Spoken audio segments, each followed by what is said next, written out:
दोस्तों नमस्कार। आप सब लोगों को महाभारत का एक किस्सा याद होगा जिसमें भीष्म पितामह रोज पांडवों के कुछ हजार सैनिक मार रहे थे। और आपको उसकी बैकग्राउंड पता होगी कि दुर्योधन ने जाकर भीष्म पितामह जी से शिकायत की कि आप कैसे सेनापति हो, आपके होते हुए हमारी सेना हार रही है, उसका मनोबल गिर रहा है और मुझे तो बल्कि आपकी निष्ठा पर शक हो रहा है कि जिस सेना का सेनापति ने कसम खाई हो कि वो सामने वाले दुश्मनों की हत्या नहीं करेंगे तो ये सेना युद्ध कैसे जीतेगी।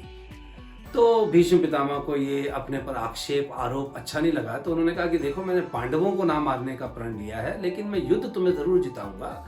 और वो रोज पांडव सेना के हजारों सैनिकों की हत्या करने लगे।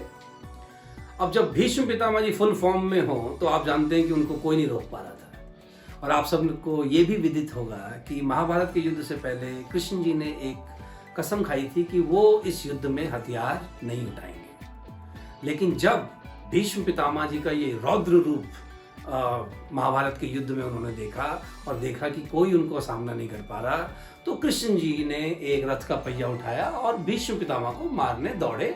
और अर्जुन ने फिर कृष्ण जी का पैर पकड़े और उनको रोका और उनको याद दिलाया कि आपने एक शपथ ले रखी है, तो आप कृपया ऐसा ना करें।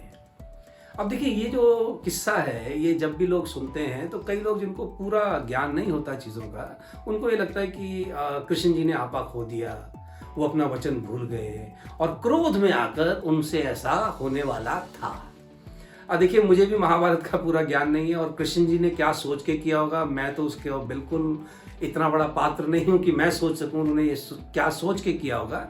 लेकिन अपनी छोटी समझ के अनुसार जो थोड़ा बहुत मुझे समझ में आता है मैनेजमेंट के दृष्टिकोण से, अब मुझे लगता है कि ये एक एक्शन कोई जोश में या क्रोध में आकर कृष्ण जी ने नहीं किया था। मेरे हिसाब से इस एक एक्शन के जरिए कृष्ण जी ने बहुत सी चीजें कम्युनिकेट की अपने आसपास के लोगों को। देखिए, सबसे पहला, जब भीष्म पितामह जी का ये रौद्र रूप चल रहा था तो उसका नतीजा ये हो रहा था कि जो पांडवों की सेना है उसका मनोबल गिर रहा था।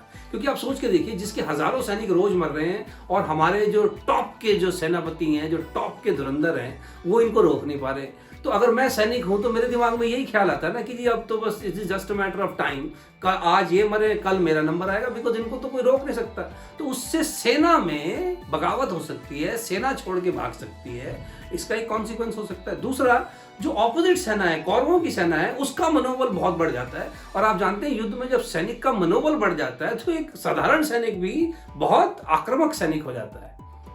तो इस परिस्थिति से बचाव के लिए, और इससे होता क्या, धर्म की हानि हो जाती है, सत्य पराजित हो जाता है। तो कृष्ण जी ने सबसे पहला काम तो वो पहिया उठा करके एक मैसेज जो भीष्म पितामह जी के लिए भेजा है वो कि देखिए, प्रतिज्ञा मैंने भी की थी, कसम मैंने भी खाई थी, लेकिन मेरी कसम इतनी महत्वपूर्ण नहीं है जितना सत्य का विजित होना महत्वपूर्ण है।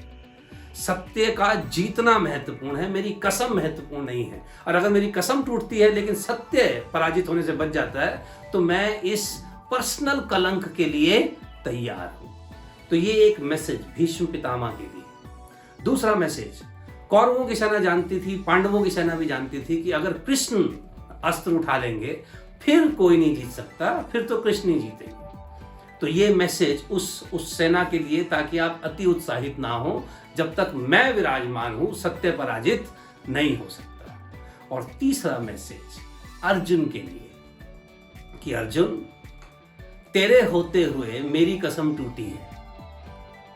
इससे अर्जुन के स्वाभिमान को ठेस पहुंची और फिर वो तैयार हुआ उस उपाय के लिए जिससे भीष्म पितामह जी को हैंडल किया जा सकता था।